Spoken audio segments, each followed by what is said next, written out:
예언서를 하나님께서 기록할 때마다 이런 말들이 항상 들어가 있던 것을 보게 되는데, 그것은 이런 말씀이죠. 나 주 하나님이 말하였다라는. 이건 무슨 이야기냐면, 어떤 이야기를 하고 난 이후에 마치 이것은 내 말이라고 도장을 찍는 것과 같은 행위입니다. 자, 이런 걸 한번 연상해 볼 수 있어요. 오늘 14장을 여러분들이 접근하기 쉽게 왜 이런 말들이 있는가라는 것을 일단은 여러분들에게 우리가 알아듣는 버전으로 제가 한번 설명을 해드리면 이런 겁니다. 우리가 일상을 보통 살면서도 하나님께서 삶의 징계와 경고를 받을 때가 있지요. 그렇죠? 뭐 어떤 사건을 통해서도 그렇기도 하고, 또 어떤 사람의 말을 통해서도 하나님께서 야, 이걸 좀 고쳐야 되지 않겠니? 아니면 하나님께서 좀 원하는 것들을 우리에게 말씀하실 때가 있어요. 근데 문제는 뭐냐면, 그런 일이 올 때 자꾸 우리에게 이런 말들이, 이런 생각들이 하나님의 징계를 받지 못하고 듣지 못하게 하는 게 뭐냐면, 이건 내 문제가 아니라 당신 문제야. 너 때문에 내가 이럴 뿐이야. 주변 환경이 그래. 라고 그렇게 둘러대버리면 하나님께서 우리에게 주는 경고의 소리를 듣지를 못하죠. 그래서 우리가 신앙이 정말 답이 없는 사람들은 보통 그래요. 하나님께서 그에게 무슨 경고의 말을 하고 있음에도 불구하고 그 말을 아니야, 이건 내 남편 문제고 자식 문제고 내 주변의 문제지, 이건 내 문제가 아니야, 나는 괜찮은데 주변이 나를 이렇게 힘들게 했기 때문에 내가 이런 거 아니야? 라고 하고 나면, 오늘 여기 지금 이스라엘 백성들은 조금만 있으면 바벨론의 포로로 잡혀가요. 근데 그 말을 하지 말라는 거예요. 그건 너 문제라는 거예요.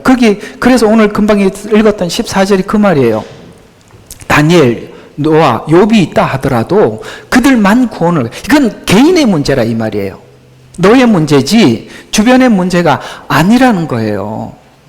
만약에 그들이 바벨론의 포로로 잡혀가고 난 이후에 이렇게 생각하면 낭패 아닙니까? 야, 우리가 지금 바벨론의 포로로 잡혀온 것은 우리 죄 때문이 아니라 우리 조상적부터 있었던 죄가 쌓이고 쌓여서 그렇지 우리 조상 문제지 내 문제가 아니라고 하면, 그렇게 긴 시간 바벨론의 포로 생활을 통해서 하나님이 그들을 갱신하고 새로운 변화를 주려고 하는데 아무런 도움이 되지 않는다는 거예요.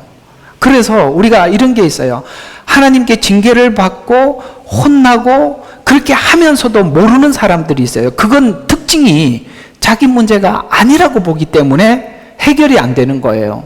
이해가 가시죠? 그래서 오늘 14장이 이제 좀 있으면 바벨론 포로로 잡혀갈 텐데, 가서 그런 생각하지 못하게 입을 닫게 만드는 그 얘기가 오늘 14장 이야기예요. 이제 알아들으셨죠? 왜 14장이 왜 존재하는지. 예. 남의 탓, 주변 탓, 환경 탓, 이렇게 탓하기 시작하면 우리는 아무것도 할 수가 없습니다. 그래서 오늘 주제를 그렇게 잡아봤어요. 거짓 신앙 고백을 왜 하는지 사실 우리는 알고 있죠. 야, 이건 내 문제야 라는 것을 결국은 알면서도 인정하고 싶지 않는, 그래서 끝까지 버텨보려고 하지만 하나님께서 아니야, 그건 너 문제잖아 라고 하나님께서 결국은 우리가 우리 문제라는 것을 인정할 수밖에 없는 자리로 거기에 도달하게 되죠. 제가 이게 목양을 하면서 우리 성도들, 여러 성도들을 관찰하면서 제가 느끼는 느낌은 뭐냐면, 여기까지 오기가 정말 힘든 것 같아요. 근데 그걸 자기 문제로 딱 보기 시작할 때부터는 그 사람에게는 소망이 있거든요. 근데 대부분이 그걸 잘 안 하려고 해요. 계속 내 문제가 아니라고 자꾸 얘기해. 오늘 여기 이스라엘 백성들에게 어떤 잠언이 흘러오고 있었다고요? 아버지가 신포도를 먹어서 자식이 신 게 아니냐. 유전이라는 거예요. 지금 우리가 하나님 앞에 심판받는 거는 부모로부터 온 유전이지 그건 내 문제가 아니다 라고 이렇게 지금까지 치부했기 때문에 오늘 여기까지 온 거거든요. 그래서 오늘 지금 하나님이 자꾸 설명하고자 하는 것은, 부모가 의인이 있고 그 부모가 의인이 있는데 자녀들 중에 흉악한 악한 사람이 등장할 수 있고, 왜요? 그 이스라엘 역사를 보면 아시아 밑에 요아스나 히스기야 같은 의로운 왕이 등장하기도 하고, 근데 또 의로운 왕 다음에 악한 왕이 등장하기도 하고, 그걸 보면 이게 유전이 아니라는 걸 성경은 설명해 주고 있는 거예요. 나는 원래 성향이 그래서 그래. 그런 소리 하지 말라 이 말이에요. 왜요? 아무리 성향이 이상한 사람들이라 할지라도 주님 앞에 돌아오면 완전한 변화된 사람들 우리는 많이 봤잖아요. 변화가 안 된 건 자기가 자기를 인정하지 않아서 그렇다. 그래서 지금 바벨론 포로 생활하면서 남 탓하지 말고 자기를 봐라. 앞으로는 각자다. 노아, 다니엘, 욥 따로따로다. 너 개개인이다. 우리가 모두 연합, 다른 사람을 묶고 들어오지 마라. 가족도 묶지 말고 이스라엘 전체도 묶지 말고 그건 너 문제다. 각자 문제다. 이렇게 주님은 지적하고 있는 거예요. 참 큰 은혜가 되는 이야기 아닙니까? 아무리 하나님께서 우리에게 징계를 하고 훈련을 시킨들 남의 문제라고 치부해버리고 나면 그게 언제까지 갈겠어요? 그래서 참 주님을 만나기 직전까지 끌고 가시는 분들이 계세요. 그 문제를, 자기 문제를 보지 않고. 그래서 제가 어떤 목사님이 이런 이야기를 설명을 하시면서 이렇게 설명을 하는데 참 굉장히 공감이 가요. 그게 무슨 이야기냐면 우리는 터널을, 하나님이 주신 이 고난과 환난의 터널을 지나야 돼. 내가 그 캄캄한 곳을 지나가야 되는데 평생 터널을 끌고 밀고 다니는 분들이 계셔요. 들어가줘야 되는데 쭉 끌고 다니. 참 정말 주님 만나기 직전까지 끌고 가시는 분이 계세요. 자, 우리 따라해 봅시다. 그러지 말자. 아시겠죠? 오늘 얘기가 포인트가 그거예요. 자, 그러지 말자. 자, 봅시다. 오늘 14장의 내용 분해를 한번 봅시다. 자, 12절부터 20절까지 심판 중에서 구원은 개별적으로 일어날 것이다. 개인이 그걸 인정을 하고 개인이 회개하고 개인이 주님을 만나고 개인이 구원을 받는 거예요. 아시겠죠? 그래서 개별적으로 일어날 것이다. 그리고 12절부터 14절은 자, 여러분 하나님의 심판을 선언할 때마다 구약에서는 계속 이런 것들이 세트로 따라다녔어요. 하나님의 심판을 설명할 때는 기근, 짐승, 칼, 전염병. 요게 요한계시록 6장의 인지항에 그대로 등장하죠. 그러니까 요한계시록 6장에 있는 이 재앙들은 갑자기 느닷없이 하나님께서 마지막 때 이걸 동원한다는 게 아니라 이미 모든 성경에 출애굽할 때 이스라엘 백성들, 그 애굽 백성들에게 내렸던 재앙, 또 뭡니까? 지금 이스라엘 백성들이 포로로 잡혀가기 직전에 있었던 상황, 이 모든 것들은 세트처럼 따라다녔다는 게 기근, 짐승, 칼, 전염병. 여기서 이제 이 짐승이라는 말이 우리 한국어로 짐승이라고 이렇게 표현되어 있는데 아마 여러분들은 이런 생각이 연상이 될 거예요. 아, 요한계시록에 등장하고 있는 그 짐승을 이야기하나? 라고 하지만은 여기 말하는 짐승은 바이러스입니다. 이렇게 해놨기 때문에 모르는 거예요. 원어로 보면 바이러스. 여러분 바이러스 지나갔죠? 앞으로 계속 올 겁니다. 이게 짐승이라고 이렇게 번역을 해놓으니까 누구도 눈치를 못 채는 거예요. 그래서 성경을 볼 때는 할 수 있으면 정확한 번역을 한 성경과 그것도 이해가 안 되면 원어 성경을 다시 들어가서 봐야 되는 거예요. 그래서 원어 성경이 정말 중요한 겁니다. 원어. 우리 한국어로는 이렇게 번역이 돼서 많이 못 알아차렸던 것입니다. 또 21절과 23절에 보면 심판의 목적은 남은 자를 위한 것이다. 그 중에 그 문제를 자기 문제로 보고 내 잘못으로 이해하고 하나님 앞에 회개하는 사람들이 많지 않고 소수였다. 그래서 마지막 때도 하나님께서 누구에게 시선이 머물러 있지요? 예, 남은 자. 그들은 소수일 것입니다. 성경은 그렇게 말씀을 하고 있고 성경 말씀은 정확합니다. 그래서 실제 그렇게 됩니다. 예. 자, 계속. 자, 에스겔서 18장 1절과 20절의 요점은 1절과 9절 아비가 신포도주를 먹어서 아들도 그렇다는 속담이 거짓말이다. 그래서 거짓 선지자가 등장하는 거예요. 거짓 선지자가 등장해서 뭐라고 이야기하느냐? 이건 네 문제가 아니야. 이 원래 이런 문제는 주변 탓이야, 다른 문제야 라고 이렇게 이야기를 하기 시작하면 개개인이 회개하고 주님 앞에 돌이켜야 하는데, 그 말에 그 내 문제가 아니구나 이렇게 해버리면 정말 끝나잖아요. 그죠? 여러분, 하나님 앞에 돌아오지 못하는 사람들의 특징이 뭐예요? 오늘 이 본문하고 똑같지 않아요? 아비가 신포도주를 먹어서 나도 이가 시다 라고 다른 사람들 때문에 내가 이렇게 됐다라고 끊임없이 타인의 탓을 하기 시작하면 우리는 답이 없는 거죠. 물론 회개하는 사람들은 그렇게 괴롭히고 하는 사람들 앞에 서서 우리가 하나님 그 사람 문제 맞잖아요 라는 마음이 목구멍까지 나오겠지만, 그래도 그걸 자기 문제로 볼 줄 알 때 여러분들의 회개의 깊이는 깊어질 것이고 하나님과의 관계는 더 의 안에서 예민해질 것입니다. 그러니 여러분에게 이렇게 은혜가 되는 방향으로 취하면 좋겠습니다. 억울해하지 마세요.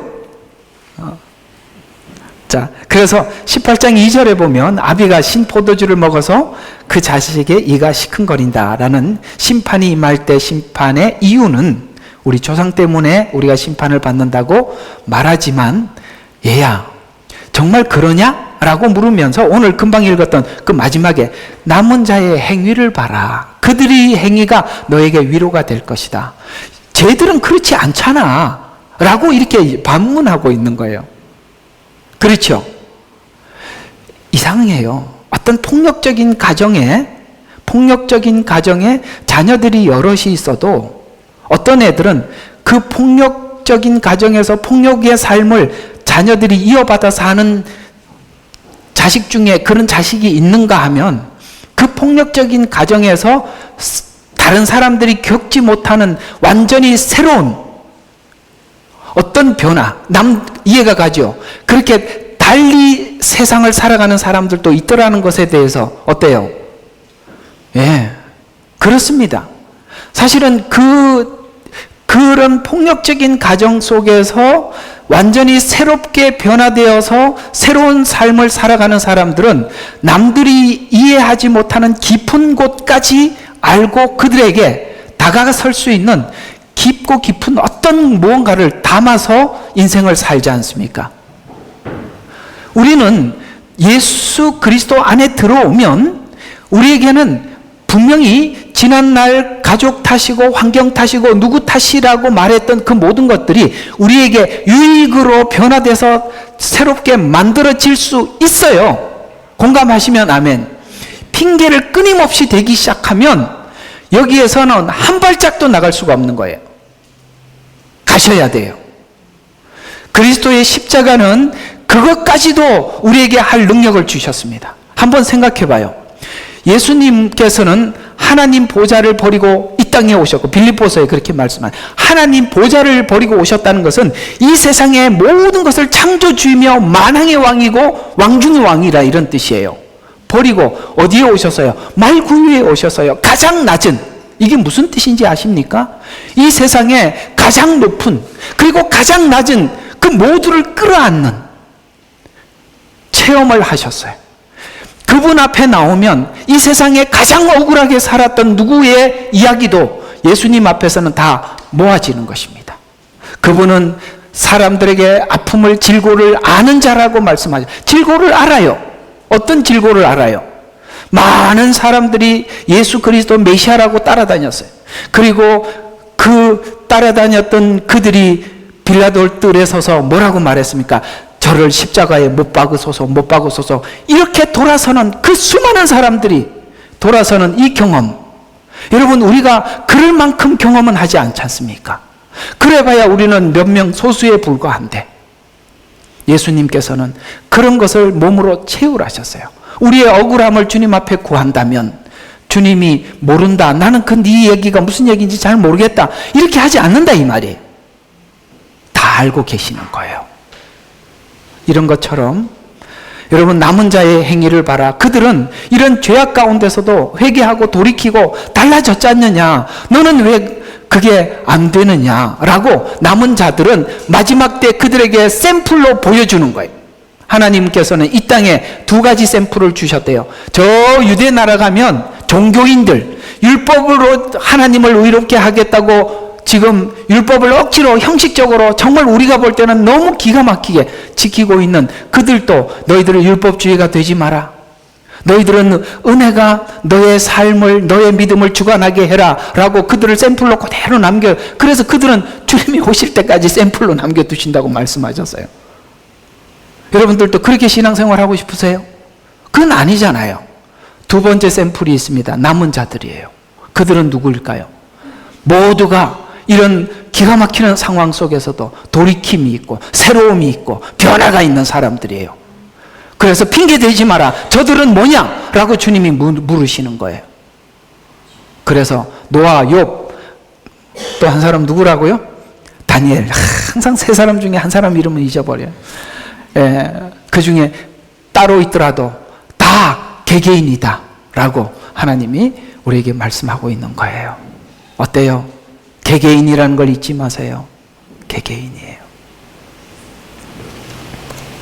자, 심판을 받을 때 남은 자들의 행위와 행동을 보면 안다. 남은 자들의 행위와 행동은 남은 자가 그 아비가 죄인이라 할지라도 자녀들은 그렇지 않다. 그 증거가 그의 행위다. 18장 5절에 보면 합법적이고 그들의 행위가 어떠냐면 합법적이고 옳은 것을 행하고 우상을 드리지 않고 계명을 지키고 이웃에게 폭력으로 착취하지 않고 벗은 자나 굶주린 자에게 도움이 되어주고 규례대로 행하고 명령을 진실히 행한다. 이게 바로 남은 자들이 다 죄짓고 다 죄악 가운데 산다 할지라도 그들은 이렇게 구별되지 않았느냐 라고 말을 하고 있는 거예요. 그래서 9절에 보면 여러분 로마서가 말씀하시는 게 뭡니까? 오직 나의 의인은 믿음으로 말미암아 살리라. 맞습니다. 믿음은 삶이 있는 거예요. 어떤 삶? 합법적이고 옳고 우상을 섬기지 계명을 지키고 폭력이 없고 굶주린 자를 돌아보고 규례대로 행하고 명령을 진실히 행하는 뭐가 있어요? 삶이 있는 거예요. 믿음은 입으로만 떠드는 게 아니라 삶으로 증거되는 거예요. 그들의 그 모습이 우리에게 너무나도 큰 귀감이 되는 거예요.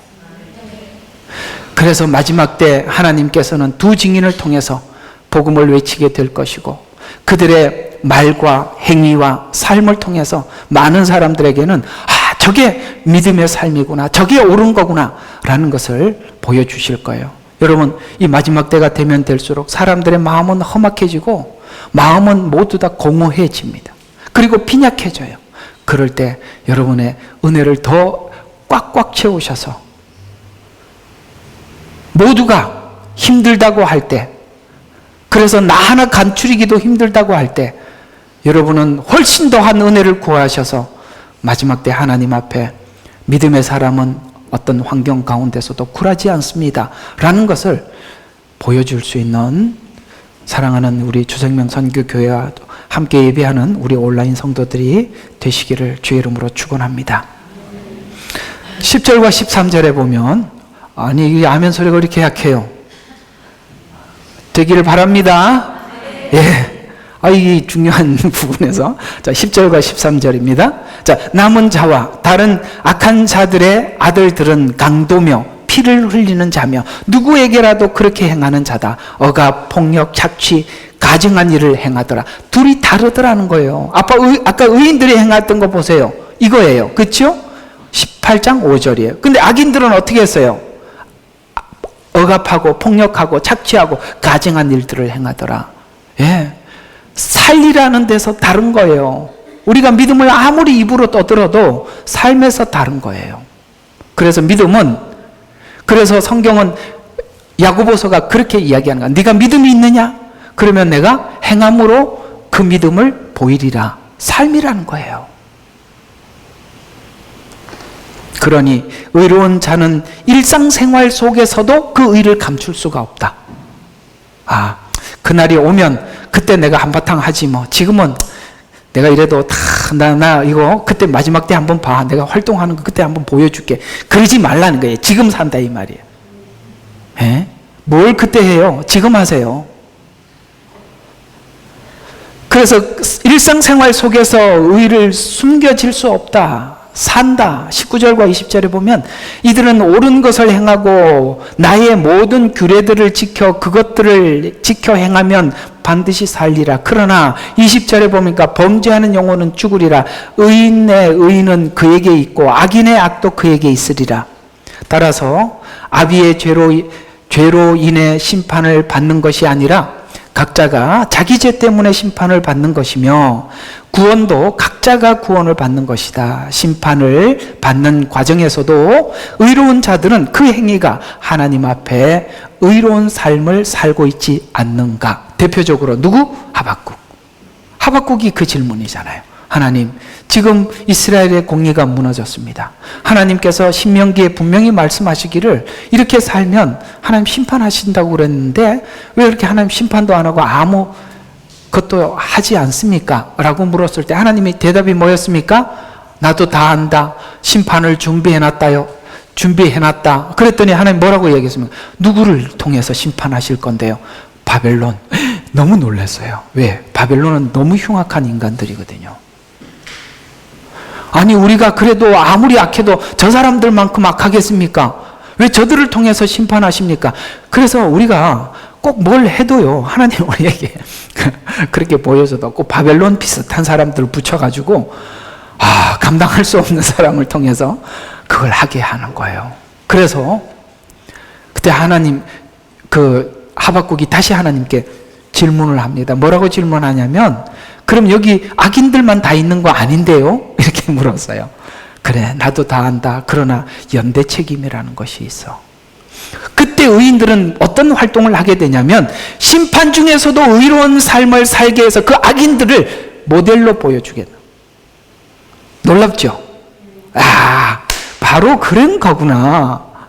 욱 쓸려가는 게 아니라 그때 사람들이 의인들의 행동을 보고 저들은 평상시에 살면서도 하나님 앞에 의롭게 살더니 심판을 받을 때 우리는 모두 다 하나님을 모독하고 하나님을 욕하고 그럴 때 뭐라고 이야기합니까? 하나님 저희들은 이 과정을 통해서 더 연단되겠습니다. 더 새롭게 되겠습니다. 저 주변의 환경이 내 마음의 믿음을 바꿔놓을 수 없습니다. 저는 환난이 오나 넉넉하나 여전합니다. 이걸 하나님 앞에 보여주도록 하기 위해서 하박국에게 그랬더니 하나님 알겠습니다. 저 기다립니다. 하나님 심판하세요. 전 준비됐습니다. 송아지 가지고 가세요. 무화과 나무 잘라도 좋습니다. 외양간에 송아지가 없고 뭐예요? 밭에 소출이 없어도 나는 여호와 하나님 한 분만 있으면 됩니다. 라는 하박국을 준비시켜 놓은 거예요. 그거예요. 오늘 그 얘기가 그 얘기예요. 심판하는 과정에서도 의로운 자들은 그 행위가 하나님 앞에 의로운 삶을 살고 있지 않느냐라고 그들을 보고 너희가 위로를 받을 것이다 라고 성경은 말씀하고 있는 것입니다. 심판을 받을 때도 의로운 자나 악인은 다르게 반응할 것입니다. 기근, 짐승, 칼, 전염병은 구약으로부터 내려오는 심판의 도구들인데 악인들은 심판을 받을 때도 이것들 때문에 하나님 앞에 끊임없이 모독하고 원망할 겁니다. 그래서 그들을 향해서 성경은 참 놀라운 이런 이야기를 했습니다. 그들을 위해서 기도하지 마라. 그들은 소멸할 것이다. 놀랍죠? 네. 그런 부류가 있나 봐요.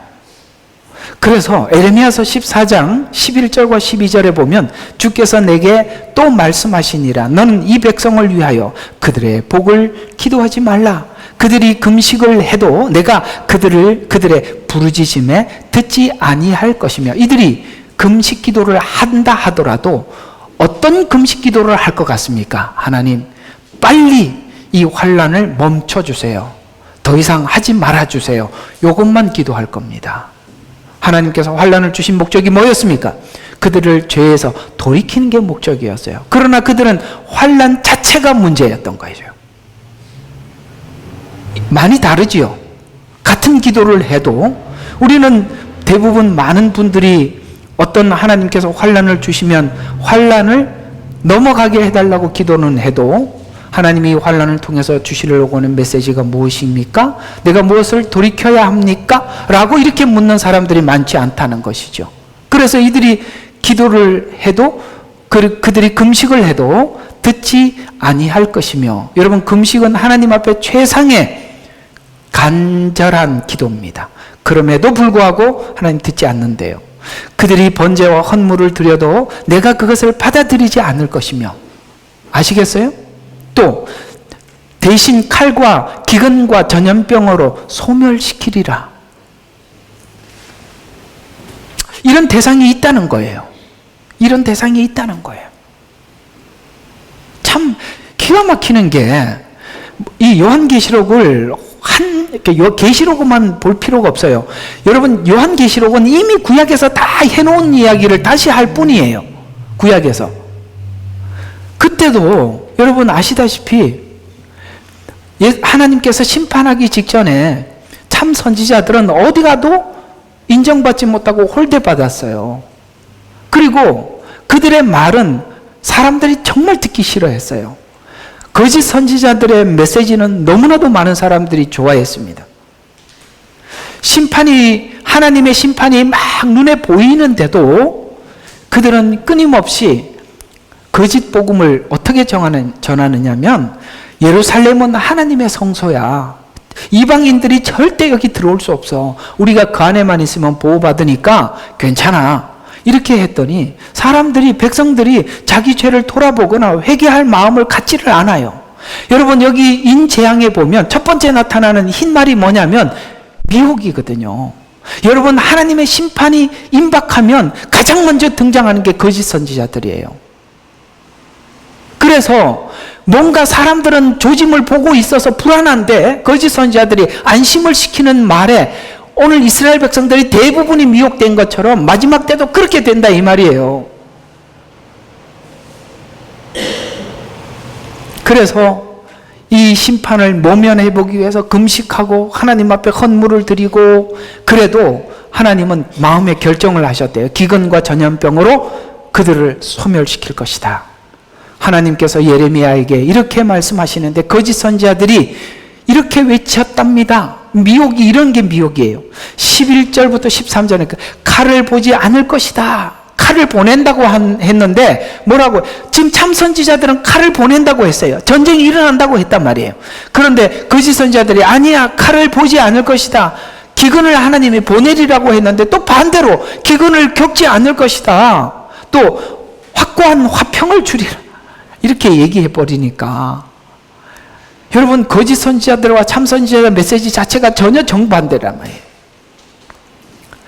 이 예언을 거짓 예언이라고 합니다. 그러면서 14절에 보니까 주께서 말씀하시니라, 선지자들이 내 이름으로 주님이 그렇게 했다는 거예요. 그래서 내 이름으로 거짓되이 예언하는도다. 내가 그들을 보내지도 않았고 그들에게 명령하지도 않았고 말하지도 않았는데 거짓 환상과 점치는 것과 허망한 것과 그들의 마음의 속임수로 예언하는도다 라고 하나님이 진단을 내리고 있습니다. 이들이 거짓 예언한 대로 심판하여 소멸할 것이다 라고 15절에 보면, 내가 보내지 아니하였는데도 내 이름으로 예언하기를 칼 기근이 이 땅에 있지 아니하노라 하는 선지자에게 칼과 기근으로 그러한 선지자들을 소멸될 것이라. 여러분, 성경에 보면, 요한계시록에 보면 거짓 선지자들을 전부 불못에 던져버리고 그와 함께 따르는 자들도 같이 보내버린다고 분명히 말씀한 게 구약에 이미 예레미야 선지자에 나와 있는 거예요. 요한계시록은 혼자 있는 게 아니라고. 이미 그 앞에 똑같은 상황이 한번 있었다, 이 말이에요. 이 예언을 듣고 안심하는 백성들은 16절에 보니까 그들이 예언하는 그 백성은 기근과 칼로 인하여 예루살렘 거리에 내버려지게 되리라. 그들과 그들의 아내와 아들과 딸을 묻어줄 자가 없으리라. 이건 뭡니까? 묻어줄 자가 없을 만큼 소멸할 것이라. 이는 내가 그들 위에 그들의 사악함을 부을 것임이라. 17절에 보니까 이 소식을 듣고 예레미야가 애가를 지어, 그래서 예레미야에 애가가 따로 있는 거예요. 그가 이렇게 눈에서 눈물을 흘려서 밤낮 그치지 않는 거예요. 여러분, 이게 진짜 하나님의 사람이에요. 이 소식을 듣고 아이고 못된 놈들 잘 됐다. 하나님이 저렇게 다 그냥 치워버린단다. 아이고 속 시원해. 이게 아니라 진짜 하나님의 사람들은 이걸 듣고 어떤 마음이 들어요? 눈물이 흘러 밤낮 그치지 않는다라고 하면서 본문과 에스겔서 18장과 예레미야 14장을 보면서 우리가 이런 윤곽이 드러나요. 이걸 정리해서 압축해서 베드로는 이렇게 우리에게 베드로 전서 12절과 19절이라고 하는데 아마 이게 1장일 겁니다. 빠졌네요. 자, 여기 이렇게 말을 하고 있습니다. 연단과 고난을 즐거움으로 기쁨으로 여기라. 너희가 그리스도를 통하여 욕을 당하면 복이 있느니라. 이는 영광의 영 하나님의 영께서 너희 위에 안식하고 계시기 때문이니 그들의 편에서는 비방당하나 너희 편에서는 영광을 받으시느니라. 아멘. 우리가 이럴 때 하나님의 사람으로 꿋꿋이 살아갈 때 그들은 너희에게 비방할지라도 하나님 편에서는 영광을 받으시느니라. 딱 산상팔복에 의를 위해서 핍박받는 자 복이 있나니 천국이 저희 것이며 똑같은 이야기죠. 16절에 보면 만일 너희가 그리스도인으로서 고난을 당하면 부끄러워하지 말고 오히려 그 일로 인하여 하나님께 영광을 돌리라. 준비되자. 그래서 저는 이렇게 생각해요. 이 마지막 때 모두가 사람들이 두려워하고 정말 어찌해야 될지 모를 때 하나님 앞에 은혜 구하기 위해서 담대하게 나간다면 이 시대가 악한 만큼 그걸 이길 수 있는 은혜를 주시라고 믿습니다. 악한 만큼, 그걸 극복할 만큼 하나님은 은혜를 더하여 주실 것이에요. 그래서 우리는 정말 이 시대에 모두가 어떻게 해야 되지 이러는 게 아니라 하나님 앞에 더 나와서 은혜를 구하는 거예요. 이는 하나님 집에서 심판이 시작할 때가 되었음이니 만일 그 심판이 우리로부터 먼저, 여기 우리라고 말하면 오늘 여기 요한계시록이면 성소를 어디죠? 요한계시록 11장인가요? 거기 보면 성소 안을 먼저 청량하라 라고 말한 것처럼 그 심판이 우리에게로부터 먼저 시작되면 복음에 순종하지 않는 자들의 종말이 어떠하겠느냐. 만일 의인들이 겨우 구원을 받는다면 경건치 못한 자들과 그 죄인들은 어디에 나타나겠느냐. 그러므로 하나님의 뜻에 따라 고난을 받는 사람들은 선을 행하면서 신실하신 창조주께 그들의 혼을 지키도록 맡길지어다. 맡기랍니다. 맡기래요. 하나님께 맡기래요. 고난과 환난, 경건한 곧 이 고난과 환난이라고 말하고 있는 이 베드로 전서에서 말씀하고 있는 이 고난과 환난은 7년 이 시간 한 일회를 이야기하는 것입니다. 경건한 성도들은 창조주께 맡기고 욕을 당하거나 비방을 당해도 즐거워하며 하나님께 영광을 돌리지만 그렇지 않는 자들은 하나님을 모독하고 재앙이 크면 클수록 하나님께 더더욱 모독하며 비방하게 될 것입니다. 이 마지막 한 일의 7년이라는 시간은 오늘 이 에스겔서와 연결시켜서 보면 고난을 통해서 참 신앙인과 거짓 신앙인이 확연하게 구분되는 시간이에요. 그것은 2019년 이전부터 하나님께서 서서히 저희들에게 그런 마음을 주셨어요. 이제는 교회의 회색 지대가 사라져가고 흰색은 흰색대로 빠져나오고 검은색은 검은색대로 분리되기 시작한다. 여러분 그거 다 느끼시죠? 예. 이제는 교회는 중간지대가 없어집니다. 앞으로 검은 교회와 흰 교회만 남아있을 것입니다. 무슨 뜻이냐? 무슨 검은 교회는 뭐고 흰 교회는 뭐냐? 여러분 정말 복음적이고 정말 하나님의 말씀하기에 신실한 성도들과 검은 교회도 있을 겁니다. 그들은 바로 적그리스도 체제 아래서 그들을 돕는 교회들이겠죠. 예, 어쩔 수 없습니다. 어쩔 수 없어요.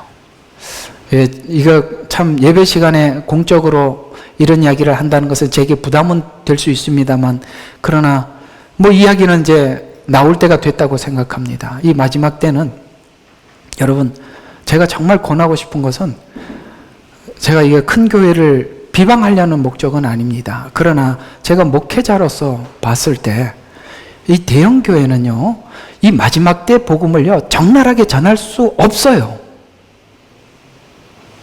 저처럼 이런 얘기 할지 못합니다. 하면 교회 그대로 깨집니다. 죄송합니다. 이거 큰 교회 다니시는 분들도 계시는데 비방할 마음은 없어요. 그래서 성경학자들이, 여러분 학자들 무조건 무시는 하지 마세요. 성경학자들이 마지막 때는 딱 두 교회만 남아있는다 그랬습니다. 회색지대는 없어져 갑니다. 어중간한 교회는 없어요. 진짜 진리를 추구하는 사람들이 모인 소수의 작은 교회들이라고. 그 다음에 큰 교회, 그곳은 시스템 때문에 모여 있는 것이지 복음 때문에 모인 것은 아닙니다. 복음은 이런 얘기가 교회에서 매번 전해져야 돼요. 왜? 복음 자체가 십자가부터 재림까지가 전체가 복음이거든요. 이 이야기가 끊임없이 전하라고 교회를 세운 거예요. 우리의 생활의 교훈은 별 의미가 없어요. 그까짓 거. 성경에는 이렇게 말했고 사회는 이렇게 돌아갑니다. 별 의미가 없다니까요. 여러분들이 이 복음을 정확히 알면 여러분들이 그 자리에서 스스로 설교 시간에 이렇게 설명을 안 해줘도 여러분들이 그 앞에 서면 당연히 여러분 스스로 결정할 줄 알아요. 그걸 굳이 설명해 줄 필요가 없어요. 여러분, 난 그렇게 생각해요. 어때요? 제 말 이해가 가세요? 여러분, 모든 상황이 앞에 서면 주님께서 뭘 기뻐하실까? 그걸 모르는 사람이 어디 있어요, 세상에. 그걸 굳이 설교 시간에 할 필요가 있을까요? 저는 주님이 어떤 분인지 설명만 해주면 여러분들 그 자리 앞에 서서 하나님께서 뭘 어떻게 결정하는 것을 기뻐하신다고 우리 스스로가 판단하고 다 살게 돼 있어요. 그걸 설명해 줄 필요는 없어요. 십자가, 부활, 아시겠어요? 십자가와 부활이 빠지면 복음의 핵심이 빠지는 거예요. 나가서 주님은 뭐 하셨어요? 부활하시고 승천하셔서 오늘 우리를 위해서 중보하고 계시잖아요. 그 주님을 얘기해 주는 거예요. 여러분, 용기 내세요. 주님은 저와 여러분을 위해서 기도하고 계십니다. 여러분들은 완주하기를 원하고 하나님께서는 승리하기를 위해서 주님만이 여러분들을 위해서 기도하고 계십니다. 그리고 그 주님은 저와 여러분을 위해서 처소를 준비하고 계시고 다시 오십니다. 그 주님을 맞을 준비하세요. 이게 설교 아닙니까? 그게 전부예요. 성경은 다 그 얘기밖에 없어요. 예, 그래요. 그래서 정말 복음을 추구하는 자들과 시스템과 완벽한 시스템을 구축한 두 교회, 여기만 남는다고 미래 성경학자들이 이야기한 겁니다. 그 제 이야기면 또, 그러니까 그 실제 발표한 겁니다. 그래서 이번에 코로나 때 어중간한 교회들이 그렇게 사라진 거예요. 앞으로 점점 더 할 거예요. 예. 왜 제가 그 얘기를 당당하게 할 수 있냐? 여기 남은 자들과 오늘 여기도 어떻습니까? 하나님께서 이들은 이게 내가 심판할 것이다라고 이렇게 두 부류가 나누어지더라 이 말이에요. 그래서 요한계시록 6장 1절과 8절에 보니까 흰말, 오늘 여기도 보니까 거짓 선지자들이 뭐라고 외쳤어요? 조상이 신포도를 먹었기 때문에 시다라고 말한 것처럼 마지막 때도 이 거짓 선지자들이 나타나서 이 문제는 네 문제가 아니야. 그래서 마태복음 24장에도 보면은 거짓 선지자가 뭐라고 이야기합니까? 주인이 더디 오리라. 주인이 더디 오리라는 얘기는 무슨 뜻인지 아십니까? 지금 하나님께서 막 오는 게 보이는데 아니야, 지금 그 상황이 아니야, 이렇게 해서 사람들 마음을 안심시키더라는 거예요. 그래서 미혹, 가장 먼저 등장하는 것입니다. 또 붉은 말, 큰 칼로 평화를 제거한다. 오늘 여기도 보니까 칼이 등장했죠. 똑같아요. 칼은 전쟁을 의미하는 거예요. 그래서 나라가 나라를, 민족이 민족을 대적하여 일어나겠고, 그래서 민족전, 국가전, 이런 전쟁들이, 이번에 우크라이나, 러시아 이런 것도 다 민족 분쟁 아닙니까? 내전들. 이런 일들이 일어날 것을 성경은 말씀하고 있고, 그 다음에 검은 말, 기근이 분명히 온다고 말씀하고 있어요. 그 다음에 청황색 말, 칼과 기근과 사망, 짐승이라고 아까 말씀드린 그것이 바이러스라고 말씀을 드렸어요. 원어에.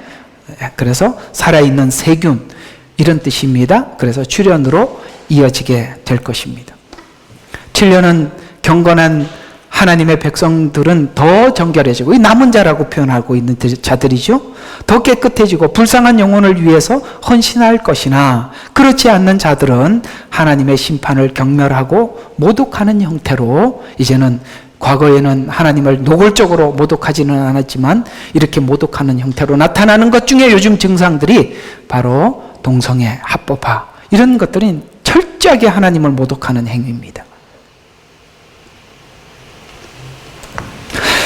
그래서 요한계시록 6장과 이렇게 접목을 시켜보면 이게 다 요한계시록, 이런 계시록 말씀이 홀로 갑자기 등장한 게 아니라 이렇게 앞에서 이렇게 다 미리 이런 역사적으로 사실이 있었구나라는 걸 볼 수 있는데요. 계시록 6장 9절과 11절에 보면 다섯째 봉인을 여실 때 하나님의 말씀과 그 증거로 인해 죽임당한 혼들의 피를, 우리 피를 갚아주실 날이 얼마나 남았나이까 라고 그 순교자들이 예수님, 하나님 주변에, 보좌 앞에서, 주변에서 이렇게 기도했대요. 하나님, 우리의 피를 언제 갚아주시겠습니까? 라고 하니까 그 수가 채워질 때까지 잠시만 더 쉬라.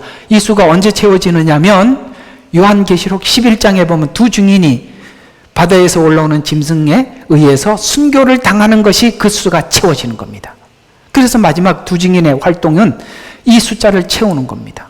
그래서 전 3년 반에 많은 사람들이 복음을 전하면서도 순교를 당하게 됩니다. 그래서 마지막 악인들을 향해 마지막 증인들을 순교하기까지 복음을 전파하시는 하나님의 배려예요. 한번 생각해 봐요. 주의 종들을 죽음에 내몬 거예요, 하나님은. 맞잖아요. 그럴 정도로 하나님께서는 그 영혼들을 건지기 위해서 당신의 종들을 죽음에 내몰았다, 이 말이에요. 그건 하나님께서 그 악인들을 향한 하나님 마지막 배려예요. 우리는 그 순교자들의 순교만 생각할 게 아니라 하나님이 그를 내놓을 때 하나님은 어떤 마음이겠어요? 정말 하나님을 사랑하는 그 영혼들을 저들에게 아들을 주신 것처럼 이 두 증인은 그런 마음으로 그 사람들 앞에 다가가서 주님이 그들 앞에 서서 그 하나님의 증인들이 어떤 꼴을 당할지 하나님이 왜 모르시겠어요? 그건 그만큼 하나님께서 그들을 향해서 배려해 주시고 마지막 기회를 주시는 하나님의 마음이 거기 담겨 있는 것입니다. 예수님께서 이 땅에 오셔서 십자가에 죽기까지 인간을 사랑하셔서 구원하신 것 같이 종들을 통해 구원코자 하는 하나님의 마음이 우리는 보입니다. 이들의 순교적인 증인을 통해서 흰옷 입은 무리들이 많은, 그 요한계시록 7장에 보면 그 흰옷 입은 수많은 무리들이 하나님 앞에 세워드린 것처럼 예수님은 십자가의 사건이 다가옴을 알고 자기의 사람들을 사랑하시되 끝까지 사랑하시는 것 같이 증인들을 그들 앞에 내세울 뿐만 아니라 이런 마음을 가진 자들이 마지막 때 증인으로 하나님 앞에 서 있는 것입니다. 지금 행위가 바르지 않는 사람들이 하는 핑계는 핑계에 지나지 않습니다.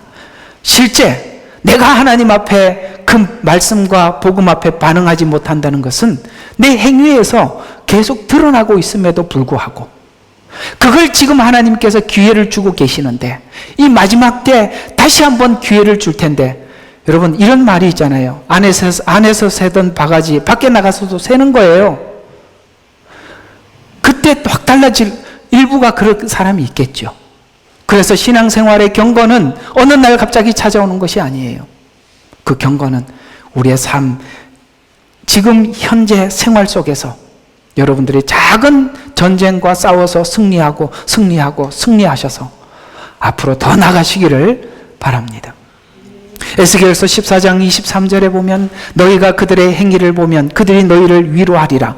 그들의 행위는 남은 자들의 행위입니다.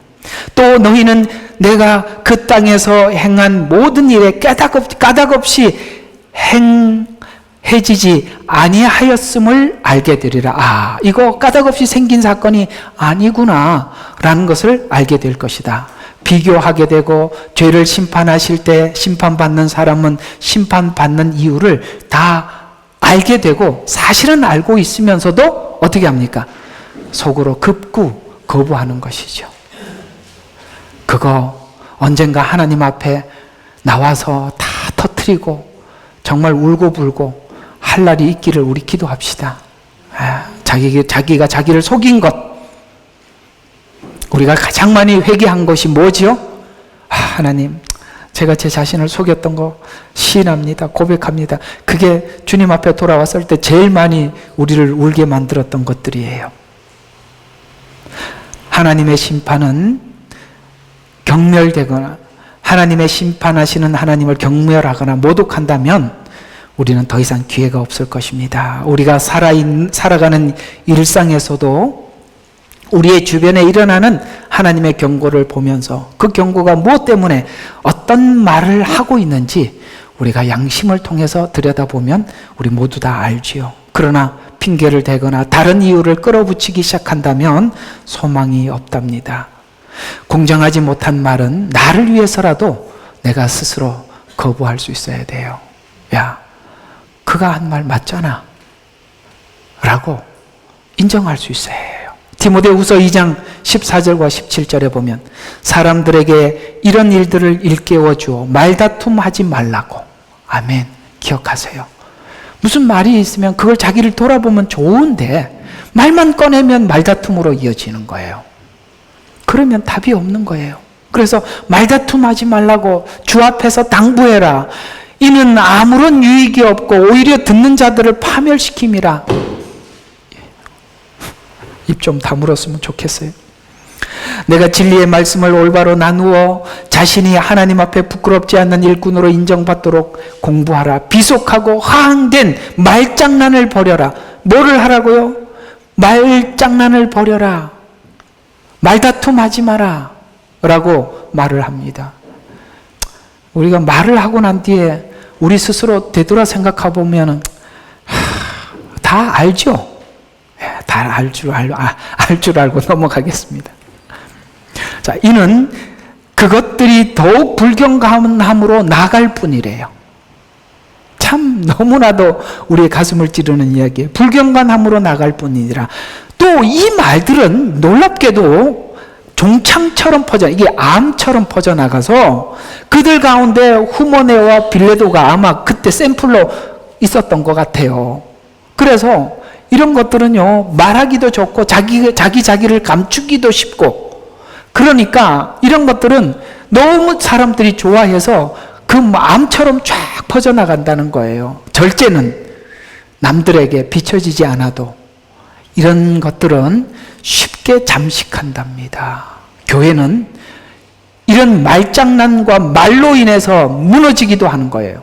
그래서 하지 말아야 할 이야기들은 하지 말아야 되는데 그걸 해서 오늘 교회가 이렇게 암처럼 퍼져서 거기에서 헤어나오지 못하는 사람들이 많이 있다는 걸 기억하시고, 그것 또한 우리의 언어를 절제하는 것은 하나님의 교회를 보호하는, 세우는 역할이라는 것을 기억하면 좋겠어요.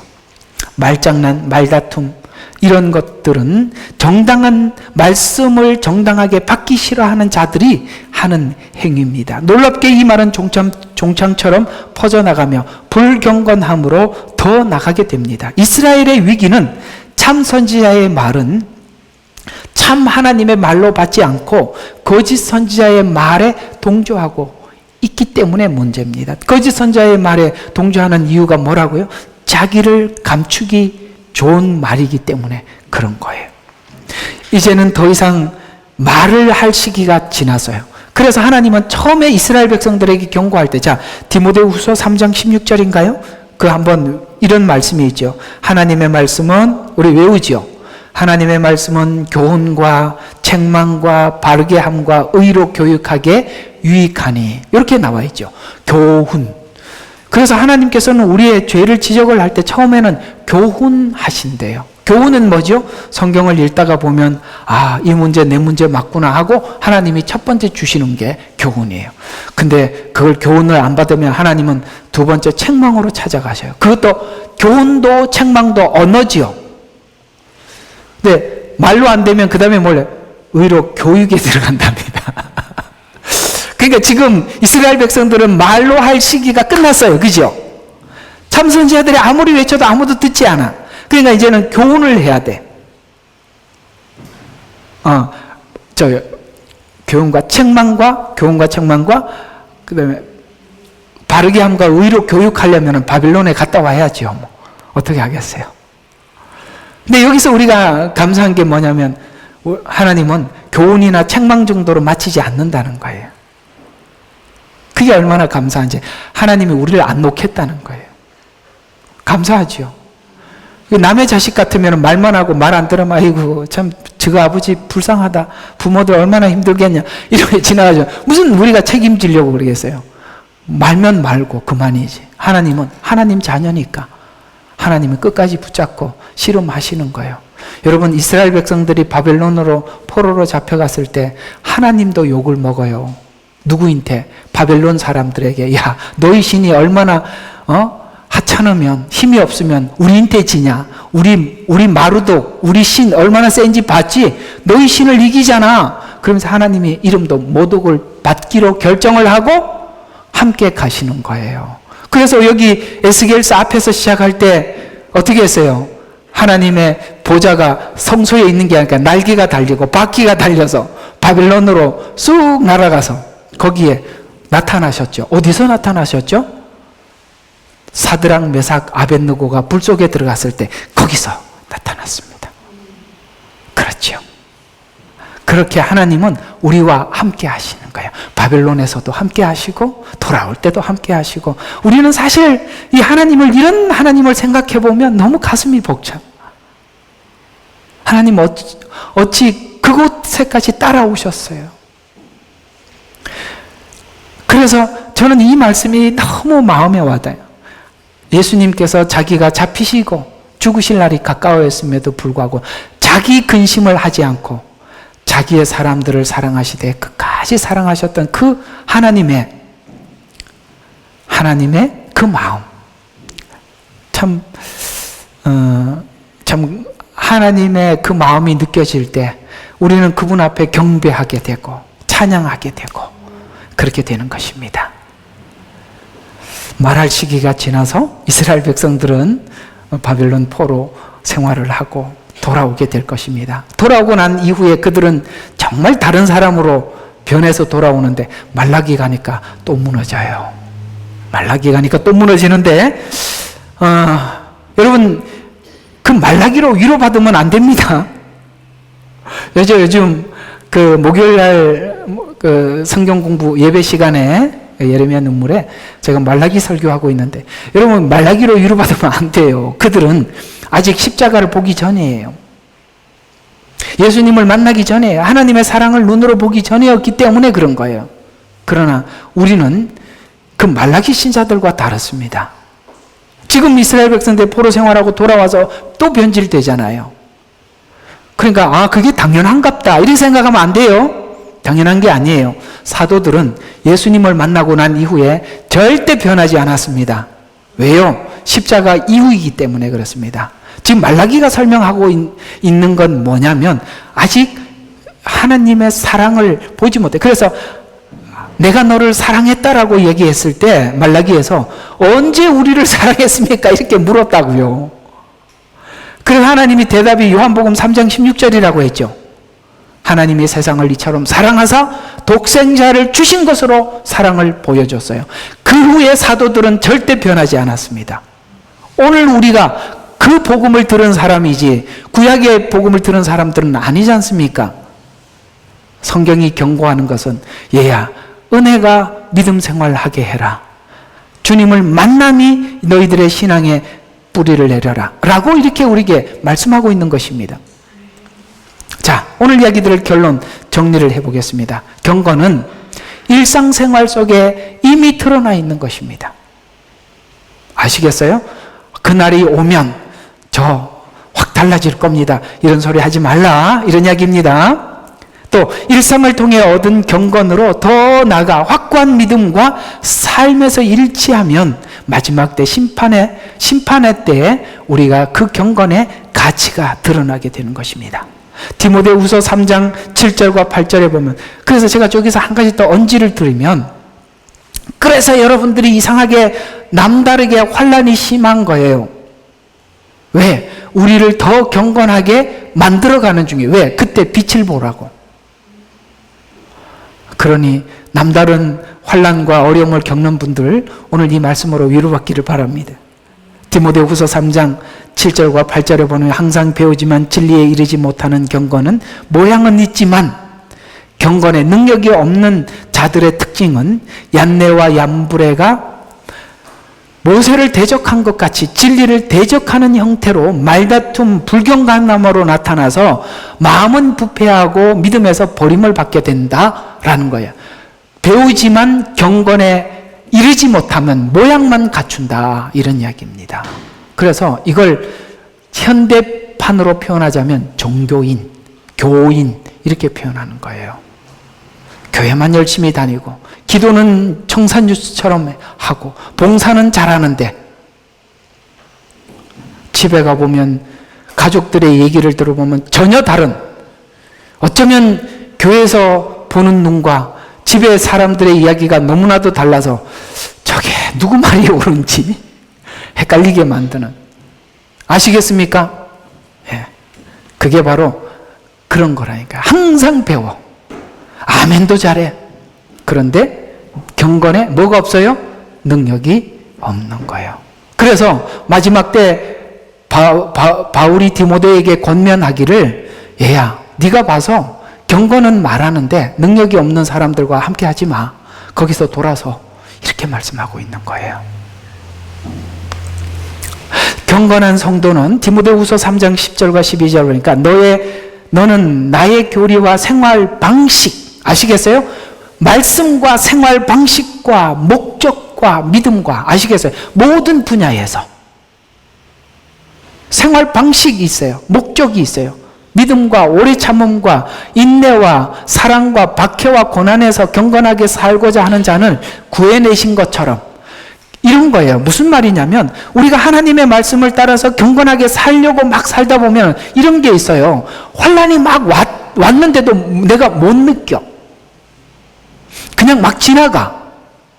근데 경건하게 살려고 하지 않는 사람들은 조그만 환난도 그게 너무 크게 찾아와. 이걸 내가 이렇게 표현하면 여러분들에게 금방 이해가 갈 거예요.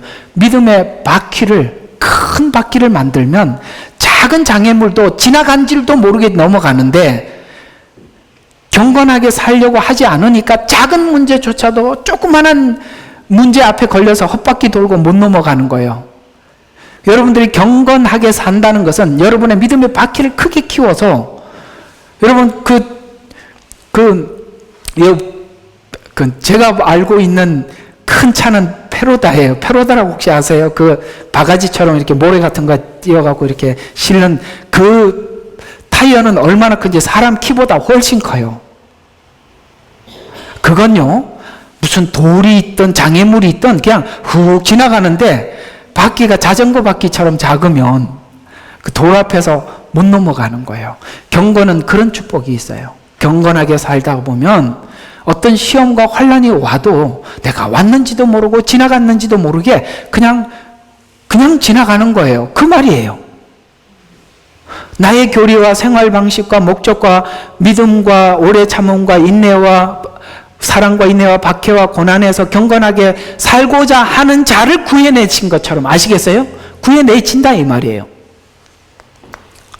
디모데후서 3장 9절, 그러니까 모두 드러나게 될 것이다 라고 말씀한 것 같이 드러나게 될 것입니다. 그래서 우리의 믿음의 크기를 키우기 위해서 하나님께서는 크고 작은 어려움들을 우리 모두 일상 속에서 지금 허락하고 있는 것입니다. 자, 지금은 평화의 시기, 이 시기에 경건은 훈련을 통해서 준비되는 것입니다.